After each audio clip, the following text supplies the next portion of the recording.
ya tentu kita paham dinasti itu ya, dynasty ya. Jadi beda dynasty sama republik adalah kalau dynasty itu kekuasaan itu diturunkan dari turun temurun kan begitu. Kalau republik, demokrasi ya dari pemilihan. Karena saya berharap pada Presiden Jokowi untuk membawa Indonesia menjadi negara yang besar, adil dan makmur. Karena saya melihat dia adalah fresh blood, darah segar. Berhadapan dengan Prabowo menantu sang penguasa otoriter Orde Baru. Ya, saya pilih orang yang sederhana, the carpenter, tukang kayu, yang harum namanya ya, wali kota terbaik dan lain sebagainya.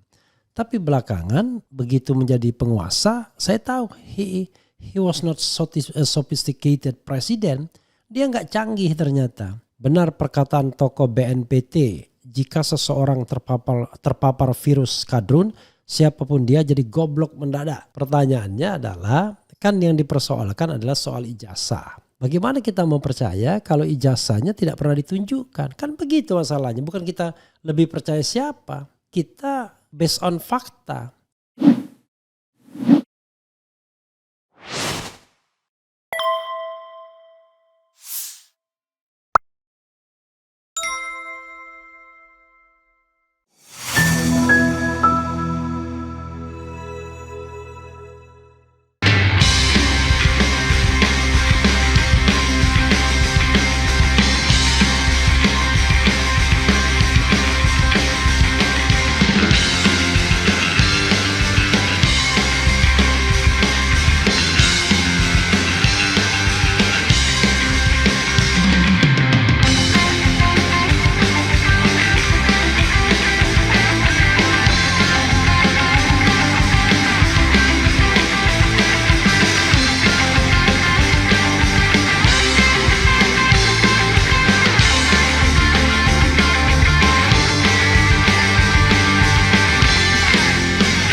Assalamualaikum warahmatullahi wabarakatuh.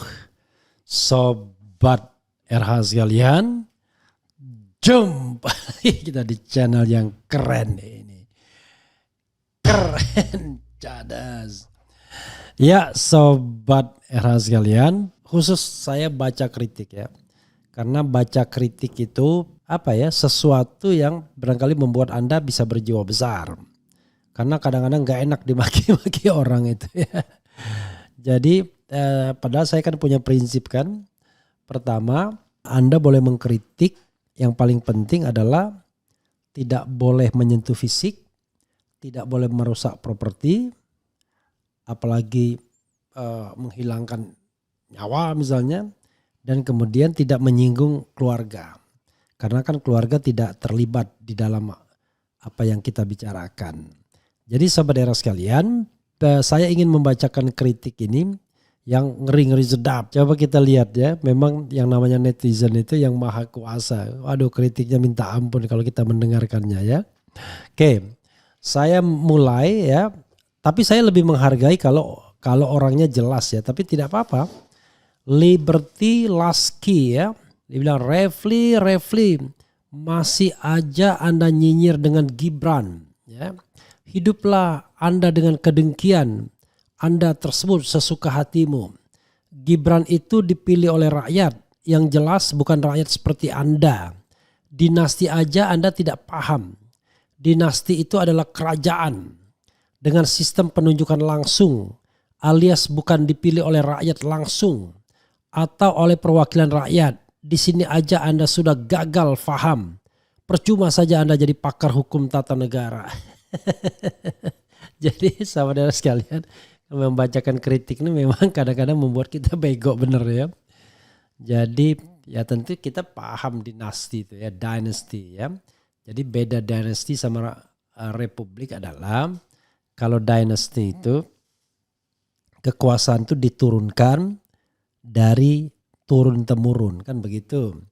Kalau republik, demokrasi ya dari pemilihan.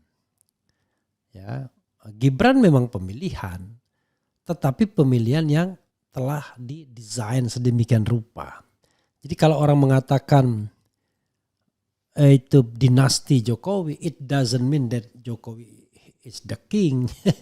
Itu adalah sebuah kritik sarkastik, ya.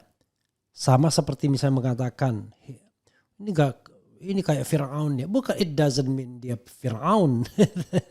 Tetapi dia melihat ada watak-watak, kecenderungan-kecenderungan meniru itu. Oh, dia Machiavellis, ya kan? Bukan berarti dia Machiavelli beneran.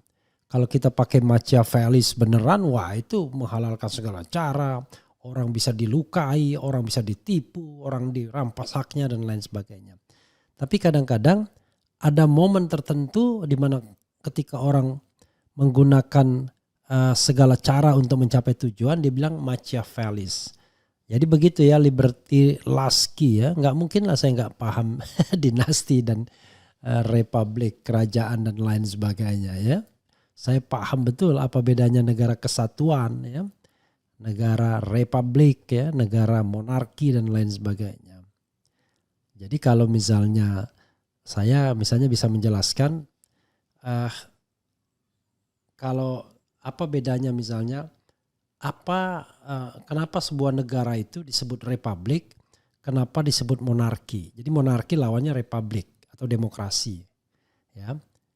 Yaitu menjawab pertanyaan bagaimana kepala negara itu dipilih. Kalau kepala negara itu dipilih melalui proses berpemilu ya, proses pemilihan ya, walaupun baik langsung maupun tidak langsung, maka dia disebut republik. Tapi kalau dia dipilih karena keturunannya disebut kerajaan. Ya paham lah kita yang begitu, mungkin nggak paham ya. Termasuk juga negara kesatuan dan negara federal. Kalau negara federal itu adalah ya menjawab pertanyaan bagaimana a center of power. Kalau center of powernya itu semua kekuasaan itu ya kan didefinisikan di pusat lalu kemudian sisanya untuk daerah, maka itu negara federal. Tapi kalau negara kesatuan itu adalah sebaliknya. Yang didefinisikan adalah kekuasaan daerah, sisanya adalah untuk pusat. Jadi begitu ya, kita sambil CLBK ya, acara lo belajar konstitusi. Jadi kenapa di dalam Undang-Undang Dasar 1945 misalnya dikatakan negara kesatuan yang berbentuk republik. Kita negara kesatuan memang bukan federal ya. Tadi soal center of power di mana kemudian cara memilih kepala negaranya kita pemilihan bukan turun-temurun. Jadi nggak mungkin lah ya Liberty Lasky saya nggak paham soal yang beginian ya. Oke. Tapi kalau netizen memang begitu, maha segalanya ya. Dari Indo 1313 ya. Refli ini orang nggak punya pendirian. Dulu orang yang paling getol kritik PDIP ya kamu. Waktu PDIP mengusung Jokowi. Nah, this is the question, this is the answer. Saya jawab pertanyaannya adalah, itu sama saja dengan Anda mengatakan kenapa dulu saya mendukung Jokowi di 2014. Kan begitu. Sederhana sekali, karena saya berharap pada Presiden Jokowi untuk membawa Indonesia menjadi negara yang besar, adil dan makmur. Karena saya melihat dia adalah fresh blood, darah segar, berhadapan dengan Prabowo menantu sang penguasa otoriter Orde Baru. Ya, saya pilih orang yang sederhana, the carpenter, tukang kayu, yang harum namanya, ya, wali kota terbaik dan lain sebagainya. Tapi belakangan begitu menjadi penguasa, saya tahu he was not a sophisticated president, dia nggak canggih ternyata. Makanya cukup 3 tahun bagi saya untuk mengkritik Jokowi yang saya mulai dengan tulisan saya di Kompas yang judulnya adalah Memimpin Penegakan Hukum. Saya mengatakan karena concern saya adalah pemberantasan korupsi, dalam hal pemberantasan korupsi Jokowi tidak hanya tidak mampu tapi juga tidak mau. Not only unable but also unwilling gitu ya. Nah sekarang karena itu ketika PDIP mengendorse dia terus ya tentu saja saya bermasalah dengan PDIP. Tapi begitu PDIP memberi jarak kepada Jokowi, maka saya mengatakan bahwa PDIP berada satu frekuensi dengan saya. Nah itulah maknanya di dalam politik itu tidak ada teman dan lawan yang abadi. Yang adalah soal kepentingan. Tapi kalau itu berbicara kepentingan. Kalau saya tidak bicara kepentingan. Saya bicara value. Nilai. Jadi saya tahu kenapa PDIP misalnya mengkritik Jokowi. Karena kecewa Jokowi tidak mendukung calon PDIP. Itu urusan internal PDIP. Tetapi saya menganggap bahwa Jokowi memang presiden yang harus dikritik. Itulah sebabnya siapapun yang mengkritik Jokowi, saya sepakat saja. Karena memang pantas dikritik. Coba kita head to head antara Jokowi dan SBY. Semua indikator memenangkan SBY. Ya, saya baca tuh head to headnya. Utang yang banyak Jokowi. Penurunan kemiskinan yang berhasil SBY. Ya. Kemudian pertumbuhan ekonomi SBY lebih baik daripada Jokowi. SBY bisa 6%, Jokowi rata-rata 5%. Jadi banyak indikator yang kemudian menyatakan 10 tahun pemerintahan SBY lebih baik dari pemerintahan Presiden Jokowi. Padahal Jokowi datang di belakang. Biasanya kan yang datang di belakang itu harusnya lebih baik dibandingkan yang datang duluan. Karena dia melanjutkan tinggal. Dia bisa belajar dari kesalahan pendahulunya. Kan begitu ya. Oke. Hello Bung RH. Terus bikin konten dan lanjutkan profesi Anda sebagai sang provokator. Dan tunggu pada satu titik nanti Anda akan sadari bahwa cari duit itu tidak harus mencaci, memaki dan membelah persatuan rakyat Indonesia. Allahu Akbar ya. Jadi sobat era sekalian, kalau urusannya ya only seeking money ya, become a lawyer, menjadi lawyer itu jauh lebih prospektif. Saya katakan in my experience, pendapatan saya 4 tahun menjadi 3 tahun lah ya, 4 tahun menjadi YouTuber itu sama dengan 2 atau 3 klien saya aja. You can imagine. Jadi satu kali lawyering misalnya itu bisa lebih dari penghasilan setahun, bahkan 2 tahun menjadi seorang YouTuber ya. Jadi Anda jangan underestimate sesungguhnya ya. Saya memiliki sesuatu itu not only because of YouTuber ya, because I'm a lawyer ya. Tetapi permasalahannya saya sendiri tidak terlalu enjoy. Artinya saya tidak terlalu ambisius untuk misalnya seeking money ya as a lawyer. Ya kalau ada saya kerjakan, kalau tidak ada ya nggak perlu. Dan saya pun cuma maunya di Mahkamah Konstitusi. The question is why only in Mahkamah Konstitusi, walaupun Mahkamah Konstitusi sekarang sontoloyo. Karena saya menganggap bahwa hanya di Mahkamah Konstitusi kita bisa menang tanpa aneh-aneh. Tanpa harus sogok sana, sogok sini ya. Lobby sana, lobby sini dan lain sebagainya. Jadi alhamdulillah ya selama menjadi lawyer enggak pernah saya main sogok, main suap dan lain sebagainya. Tetapi persoalannya adalah Mahkamah Konstitusi pun ya susah sekarang, tidak independen. Makanya yang kita perjuangkan itu adalah independency of judiciary agar para lawyer ini menjadi orang-orang yang bermartabat, yang hanya mengandalkan keilmuan saja untuk berperkara, bukan mengandalkan lobby sana, lobby sini, kekuasaan sana, kekuasaan sini. Ya, jadi tidak heran kalau para lawyer sering nempel kekuasaan karena dia ingin memanfaatkan kekuasaan tersebut untuk mengambil keuntungan. You know lah apa yang saya maksud ya. Begitu ya sobat era sekalian. Apalagi nih. Om Refli, Anda bolak-balik bicara gentong babi, partai kiri, partai kanan, partai tengah. Tanpa berikan definisi dari terminologi Om di atas. Cobalah define dulu, minimal taruhlah caption atau superimpose teks yang menjelaskan terminologi di atas agar audiens tidak misinterpretasi kalimat-kalimat Om Refli.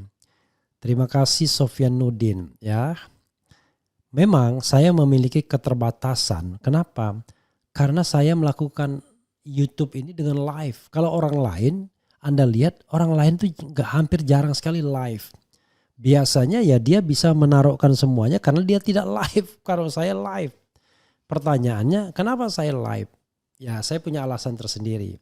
Kalau live itu bisa interaksi dengan penonton tuh langsung, ya kan?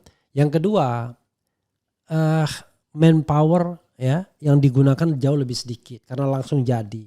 Beda kalau tidak live, ya kita hanya bisa buat satu konten, 2 konten per hari. Sementara kalau tidak live, tapi kalau live mudah ya. Tetapi kalau mau penjelasan saya kira nggak sulit-sulit amat ya. Gentong babi itu merujuk pada istilah pork barrel politik ya. Yaitu menggunakan keuangan negara untuk memenangkan pemilu. Menggunakan program-program negara untuk memenangkan pemilu. Jadi kemarin bansos misalnya. Nah bansos itu kan diklaim sebagai kebaikan Jokowi. Sehingga dampaknya adalah pada pemenangan Jokowi pada Gibran, pada Prabowo Gibran kan begitu. Jadi seperti yang dikatakan Burhanuddin Muhtadi melingkar, tidak langsung. Jadi orang melihat bansos itu adalah Jokowi, Jokowi itu adalah Prabowo Gibran, maka Prabowo Gibran mengambil keuntungannya. Jadi gentong babi itu atau pork barrel politik itu adalah ya politik menggunakan anggaran negara atau program negara untuk keuntungan elektoral ya seorang calon gitu. Kalau partai kiri, partai kanan, partai tengah ini juga umum sekali sebenarnya. Kalau Sofyanuddin nggak paham ya mungkin saya minta maaf, tapi ini umum sekali. Partai kanan itu dalam konteks Indonesia adalah partai yang berbasis Islam atau masa Islam. You can name it. Mulai dari PKS, PKB, PAN, P3, PBB itu partai kanan semua. Partai kiri adalah partai yang berbasis non-Islam alias nasionalis. Di situ ada PDIP, ada Nasdem, ada Hanura, ada Demokrat. Ya. Partai tengah adalah partai yang non-ideologis. Seperti Golkar. Golkar kan tidak ideologis dia. Tetapi kalau kita kulik-kulik lagi ya Golkar masuk juga partai nasionalis sesungguhnya. Maka di Indonesia kalau kita strict partai kanan itu adalah partai yang basis masa Islam atau berideologi Islam ya, sementara partai kiri ya adalah partai yang berbasis nasionalis.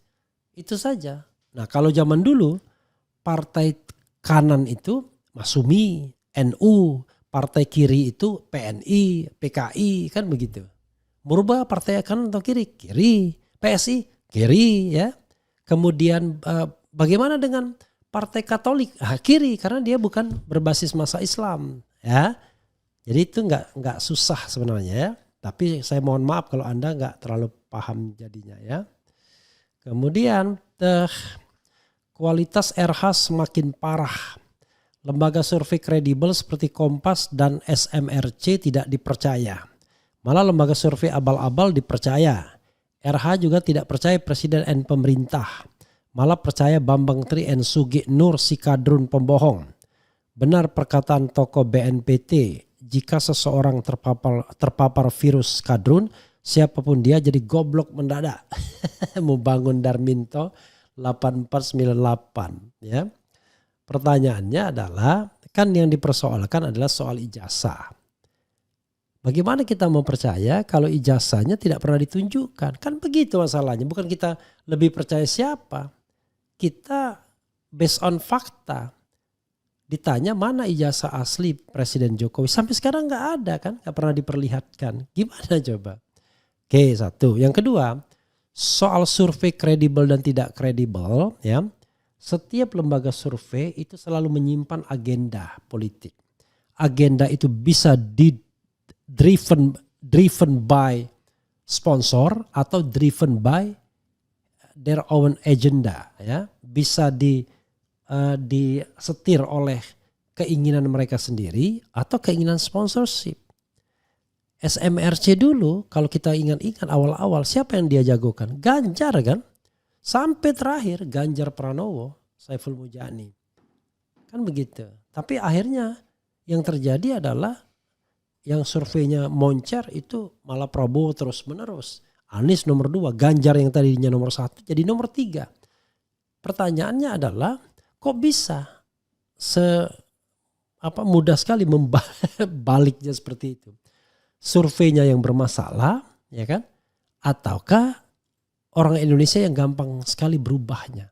Bagaimana dalam rentang waktu 2 bulan 3 bulan tiba-tiba preferensi berubah drastis?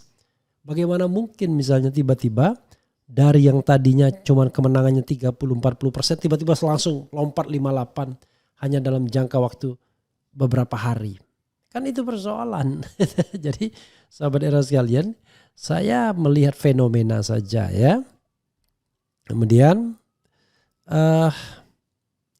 ente masih cantik dan ganteng, tapi kalau masih suka fitnah, hujat dan lain-lain, tunggu sumpah orang terzolimi apa yang terjadi hari esok. Bukannya Allah nggak sayang tapi hasil perbuatannya sendiri. Kun menjelang sakaratil maut jadi bunga tempat tidur, berak kencing makan di kasur mayat hidup, orang yang kerja tukang fitnah. Saya tidak tahu apa langsung ditujukan kepada saya atau tidak ini ya. Jadi sekali lagi, dalam hubungan antara negara dan masyarakat itu bukan urusan privat. Kita harus pahami, yang saya kritik itu adalah Presiden Republik Indonesia.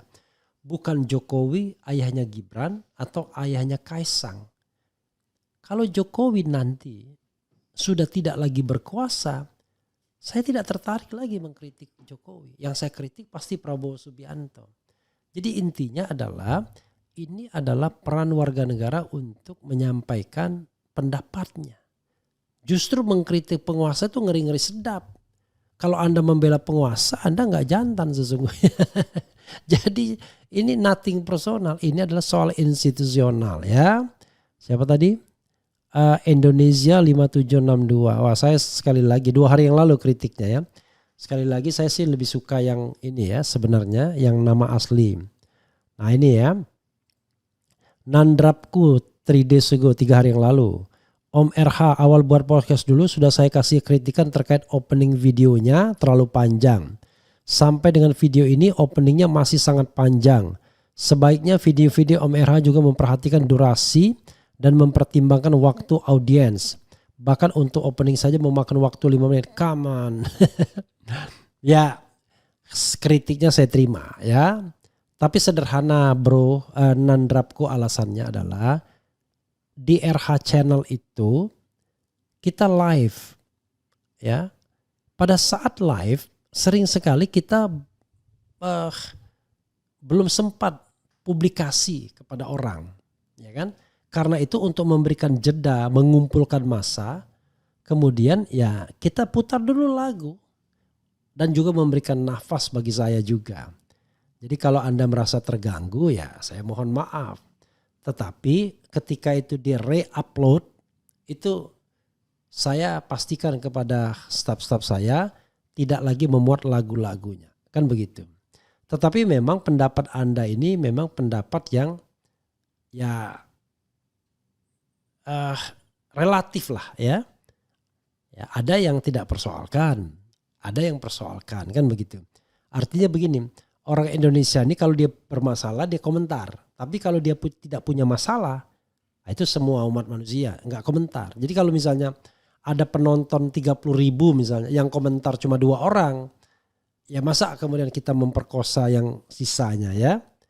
Misalnya atau untuk memenuhi keinginan Anda saja misalnya. Karena itu saya ya lihat-lihatlah ya, asal jangan terlalu berlebihan ya.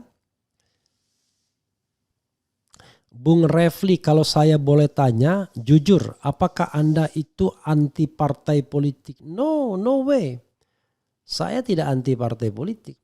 Saya anti korupsi, ya, anti pragmatisme, anti menggunakan partai politik sebagai alat untuk mengeruk kekayaan negara.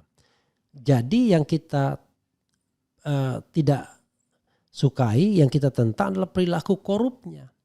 Perilaku pragmatismenya.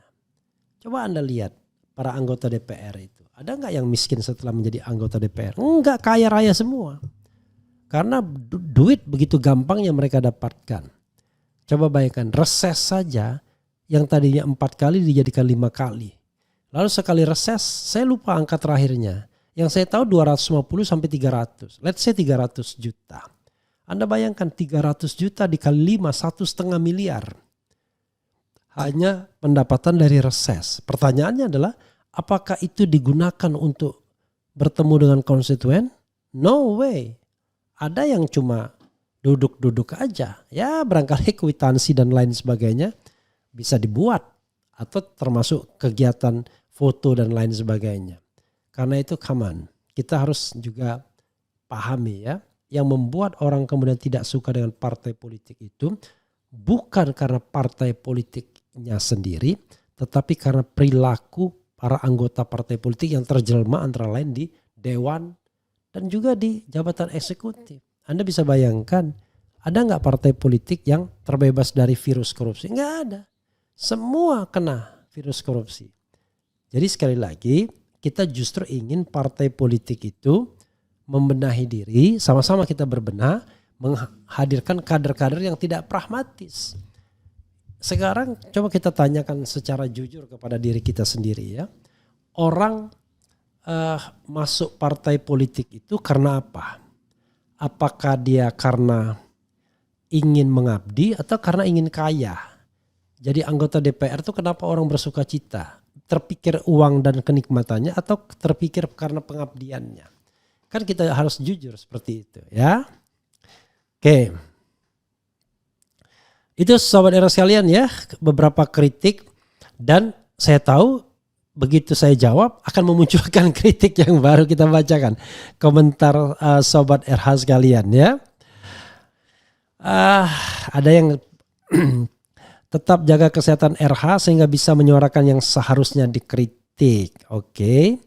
Refli Harun, ngapain sefrekuensi sama PDIP? Ini partai ekstrim kiri ultranasionalis yang ingin memisahkan antara agama dan pemerintahan. Coba RH baca, ada artinya itu ADART-nya itu ngeri, mirip PKI. Begini, sobat era sekalian ya.